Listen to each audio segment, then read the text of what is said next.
is Trends in Funding. And I kind of think the title's self-explanatory, so I'm not going to waste too much time on it, but I'm going to introduce our speaker, Malay Gandhi. He was just announced this week Managing Director of Rock Health, so congratulations, first of all.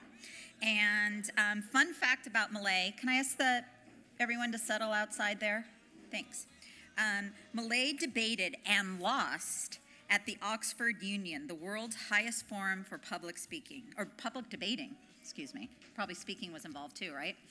Anyway, I want to welcome Malay to the stage. Thanks.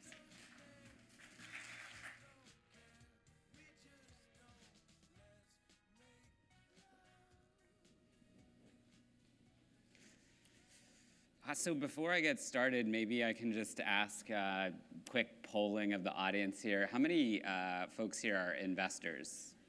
Hands up, come on, stretch them out. Entrepreneurs? All right. Industry, like non-startup industry folks? Cool, all right, thanks. So I'm gonna take you through some trends in funding. What Jill asked me to do is tell some of the stories of the data, what we've seen going on over the course of 2014. We're almost through half of the year now, and I just want to caveat a little bit of our data that I'll share with you today. So we'll release final numbers through the first half of the year on June 30th, right at the quarter close. So some of these are a little tentative. You're getting a sneak preview of some of the data that'll come out in a couple weeks. The second thing is that we only track digital health funding deals that are over $2 million. And the reason why is because many of our own companies raise money and never file it. That's especially the smaller amounts. And we think it's pretty hard, virtually impossible to track all of the deals that are under $2 million.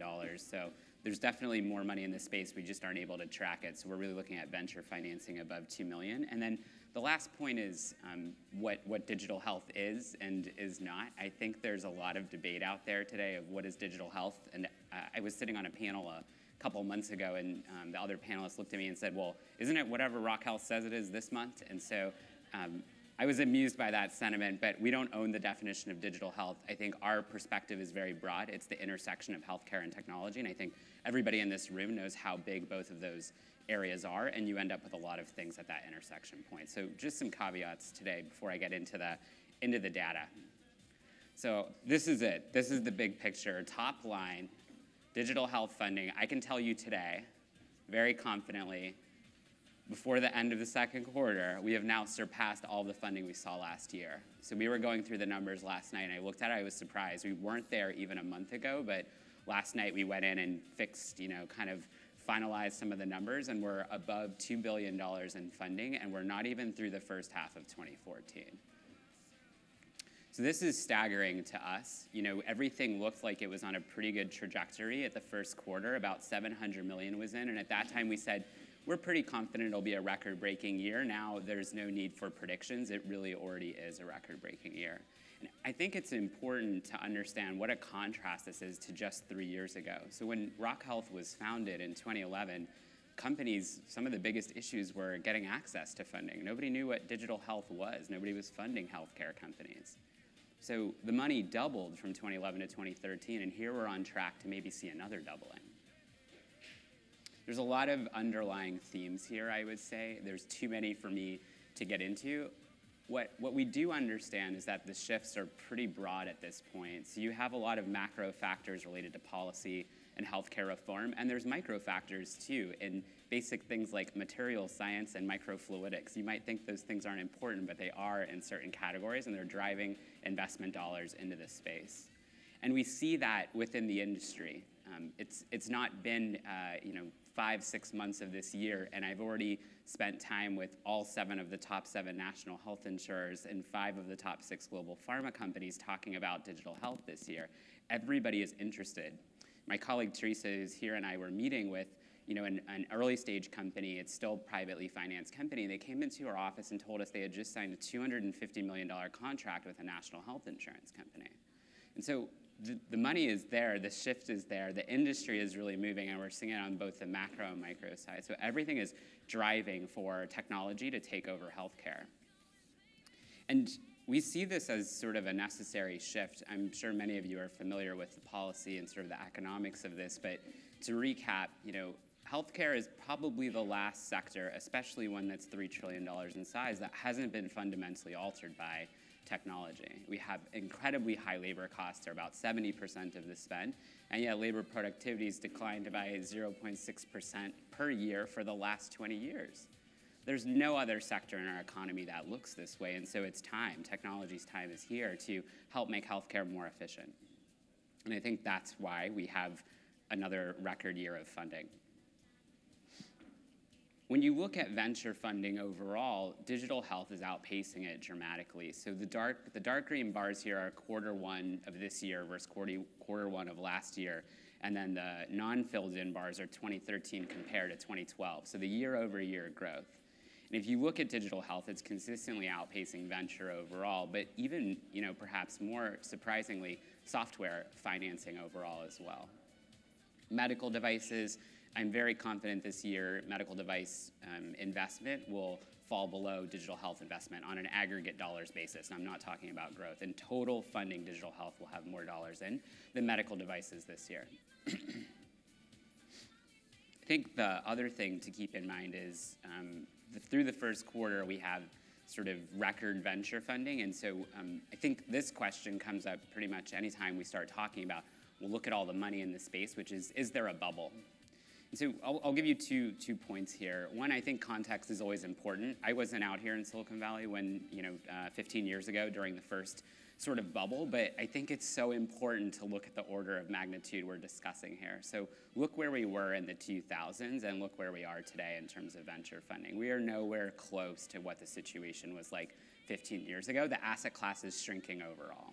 So I think when we talk about a bubble, we have to moderate ourselves a little bit and use some historical context to understand how much money is really here, and is the bubble in the equity markets or in the venture markets. Second thing, just for you guys, I polled about 100 investors roughly 6 weeks ago just to get their sentiment, engage them on whether they felt there was a bubble. I kid you not, it was an even 50% split on whether there was or wasn't a bubble. So diving into some of the dollars here, some of the companies and trends, I know this probably seems like an aside, but it was an important story from earlier this year. Back in January, Illumina announced their high-seq sequencer that could sequence a human genome for $1,000. Now, this was important for two reasons. One was the price, but two was the speed. So by a function of pure output from a velocity standpoint as well as cost, we are going to output more sequenced human genomes over the next 2 years than we have in the history of mankind. And this is really important when you think about some of the money going into the space. So we went back and looked at all the top deals from this year, the largest financing rounds. Can anybody pick out which one is the weird company here?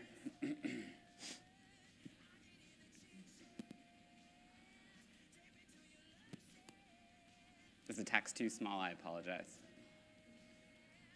Okay, so this is when I know, this is a room full of investors, that things are so weird that nobody finds it bizarre that somebody raised $130 million in a Series B financing. Not a single person questioned it. It was reported as regular news. That's crazy. Maybe because I'm not from Silicon Valley, it's not crazy to me, but to see $130 million Series B financing for a company, that's highly unusual. We've never seen that before, but nobody pointed at it and said, that seems odd. But I think if we go back and we look at this, what we're starting to see now is the price of data in healthcare, and there is going to be a race to control and own that data. Flatiron's investment, it was twofold. One, to grow the company, but also to acquire an EHR company known as Altos that does oncology EHRs. That's clinical workflow. They want to be top of the stack with the physicians when they're doing things right at the point of care, but they're also a pure big data analytics platform that sits underneath all this cancer genomic data. They want to own the whole thing. Google will help them give that software away to everybody. If you're a doctor, you can go on their website, you can get it for free today. And they will capture all of this data. Somebody is putting a price now on that cost curve coming down and us producing all this human and cancer genomic data. $130 million in a Series B. That's a stunning story to us of the year. One other notable thing for us is Doximity. That's a Series C raise. It's 54 million's fine. That seems, within reason for Series C. The interesting thing about it to us was that T. Rowe Price participated in that round. And so we see now all of the growth equity companies, private equity companies, moving downstream and pushing traditional investors down as well. And the biggest deal volume increase we see is at seed and Series A. All of the strategic investors and institutional investors that used to tell all of our companies, you're too early, you're too early, you're too early, are now trying to get their way into their seed and Series A deals, because everybody's getting moved downstream right now. So I think the round sizes, sort of the overall dollars going in are large. Some of it's a function of digital health, but some of it is a function of the venture markets today and where the private equity companies, growth equity companies, hedge funds, mutual funds, where they're playing inside of the space. So there's two categories I want to talk about in terms of funding, and I think it's because one has received a lot of attention and one has received virtually none at all. So the first is wearables. I think last year there was an analyst, Canalys, who said 2014 will be the year of wearables. They were very declarative about their statement. Everybody was calling wearables the next computing platform. Mary Meeker herself said wearables are the next big thing. She didn't say that at CodeCon this year. And then the first major story that came out this year was that Nike was leaving the market. So they fired their team, and then the media backlash, public backlash against the wearable devices has been incredibly interesting to us. The New York Times, a reporter there, Nick Bilton, called the devices snake oil, which is quite a strong term to brand a whole category as. Now, what we saw when we looked at it, we released a report a couple weeks ago. One, first of all, funding is fine. Funding's not going anywhere. We see, on pace for another record year in terms of funding biosensors and biosensing wearables. There's a lot of room for this category to grow. So we see it as attacking spaces such as clinical data capture, so companies like Metadata and what they do, even traditional medical device companies. So Steve Osterly at Medtronic said that Google would be his largest competitor. It wouldn't be Boston Scientific, Covidien, or St. Jude, but he expected a technology company to be competing with them for the future of medical devices. And we agree. The devices today are largely non-functional. I don't know how many of you are wearing activity trackers or anything like that or have worn them in the past. They're not very reliable, so they can't be used within a healthcare context, and they lack sort of the convenience that we have from our other devices. But that's changing pretty rapidly. One of our companies released a device this week that's focused on respiration. And breathing is sort of this really interesting thing that's directly linked to state of mind. So you can know whether you're stressed or happy or focused or not productive, and that's what the device tells you. So if you could imagine, there's two wearable devices out there today. One tells you your skin conductance in a measure known as galvanic skin response. And it's telling you that in real time, and it's streaming data to your phone. Does anybody know what to do to stop or increase, to decrease or increase their rate of sweating? Yeah, I don't think you can, because that's part of your autonomic nervous system. So most people don't find that to be a very valuable measure when somebody tells you you're sweating too much. Now, if somebody told you that you're breathing too fast, or to breathe deeper, or to take shallower breaths, you can actually do that. And so I know it sounds like a small thing, but the idea that you give people measures and inputs that they can actually take action on and that are meaningful to them. Our company, Spire, had run a pilot last year with a tech company to look at productivity of employees, and about 75% of the employees who had worn the devices reported increased productivity, because it gives you a simple reminder of, you seem unfocused right now, and they can tell that from your breathing patterns, and they can suggest deep breathing exercises to increase your focus. So we see this massive need for improved functionality, and we know the devices are getting there in terms of the reliability, what we think of as accuracy and validity. Spire built their device to be clinical grade, so they talk with pharmaceutical companies today about getting into the respiratory therapeutic area, helping with patients who have asthma and COPD. So it's not just a consumer, hey, I like to do yoga and I want to get my breathing right, but they've built the device to an accuracy level that will support clinical use cases as well. So we think reliability is the next thing that's going to be conquered. And then finally, convenience. And Misfit's here today. I think they've done an incredible job making a very convenient device. This battery in here, and I love telling this story. It's a watch battery. I don't know how many of you have ever bought a watch battery before, but I wear an automatic watch, so I've never purchased one before.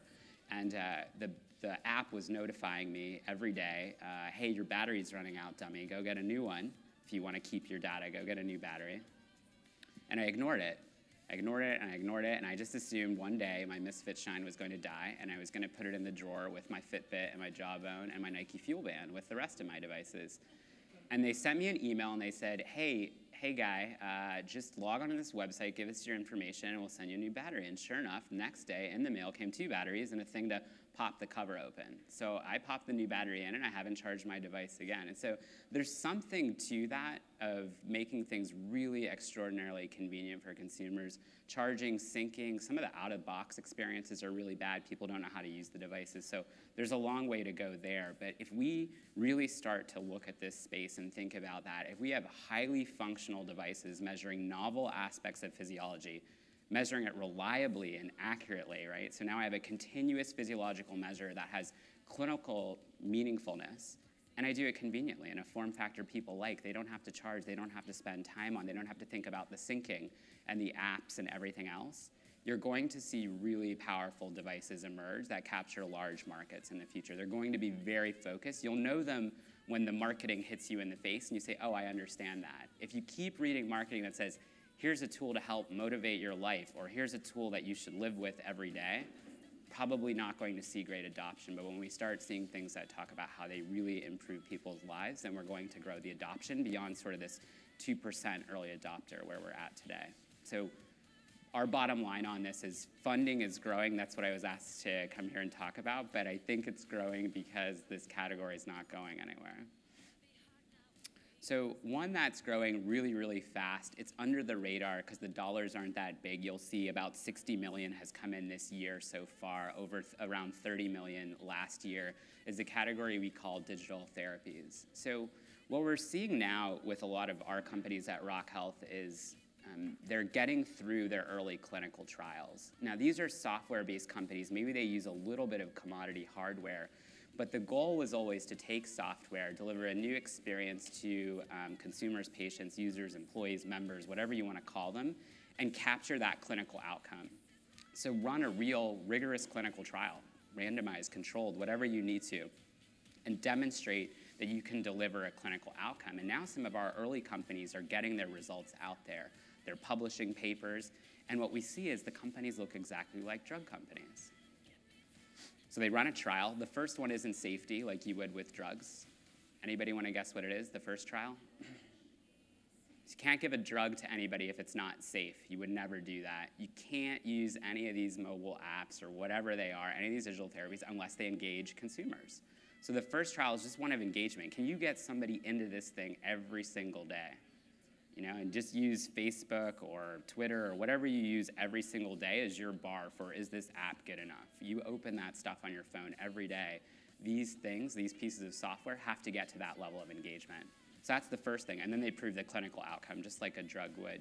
And so what we've seen this year, just tremendous growth. Over 3 years ago, now we're at 20x growth in this category. And I think it's going to be one of the fastest growing ones because a number of companies were seed funded 2 to 3 years ago that are all now starting to release their evidence. So we had 2 companies. One was Omada. They developed a product called Prevent that's for type 2 diabetics. It was based on a landmark clinical trial, so they didn't have to generate this new from scratch. They sort of knew what would work. They were translating it into an online format, web-based and mobile format. And what they've demonstrated is they can deliver equivalent to superior, depending on which trial you're looking at, outcomes versus the brick and mortar implementation today. That's a published result, and their commercial results that they've been presenting now as well exceed their published result, which was around 5% weight loss. And in the commercial implementations they've had to date, they're seeing about 7% weight loss, and that's sustained over 6 months. They don't get paid until they get to 5% weight loss. So they're even doing better than the drug companies because they're not asking for money for issuing the pill. And everybody here knows most people aren't adherent to their medicine, first of all. So first thing a model gets paid for is engagement, and the second thing they get paid for is their clinical outcome. Now, if you go back 2 years, you look at this sort of therapeutic area for obesity drugs. We had 2 drugs approved, Casimia, Belviq, one of which at least will be a blockbuster drug this year. Standardized weight loss in the clinical trial, 6.7%. So now we have a therapy that's proven equivalent to superior weight loss outcome through software to a drug. That company will be configured exactly like a drug company. Clinical trials, R&D, medical affairs, commercialization. This is going to be rigorous, and then it's going to be sold into the industry. Mango Health is the same way. It's designed actually for medication adherence. Their first product is, it's prescribed point of care at a large integrated delivery system. They're about 180 days through this trial they've been running with a clinical population. Adherence on antihypertensive, statins, antidiabetics up over 50% in these populations. Getting prescribed at the point of care matters a lot. When the doc rips a script off and it's for an app, it's making a huge difference in patient engagement with these apps. But we have never, ever seen daily active use levels like what we're seeing in some of these companies. And Jason and his team at Mango come from a mobile gaming background. And what Jason has found is that he's seeing engagement that's higher than any of the games that he shipped when he was an executive at NG Mocha, which is one of the first large mobile gaming companies. So what I believe, and I hope all of you believe as well, is that people want to be engaged in their health. They just haven't been given good products yet. And if we can deliver the outcomes, so we get the engagement, we deliver the clinical outcomes, what we're seeing now is the industry will pay for that. And so we think this category is set to explode even more. Again, as many companies were seed funded 2 to 3 years ago that are now getting all of their trial data back that they can go and try to commercialize with. So the last area I'll cover with this group is the idea of exiting. So as we've tracked this space now since 2011, we've seen over $5 billion of capital go in, and who knows how much money before that. We weren't tracking it, and I don't think anyone was. And so when you look at the amount of money just in sort of these name brand companies, about 1.3 billion or over 20% of all the funding, 20% of the funding relative to the last 3 years, you have a lot of companies where people are saying, well, when will they exit? If any of you follow sort of the public markets and IPOs, you know there was 3 sort of major IPOs. I'm putting IMS to the side because that's sort of a weird one where the company was public, then private, and then public again. But we had Castlelake, Care.com, and Everyday Health.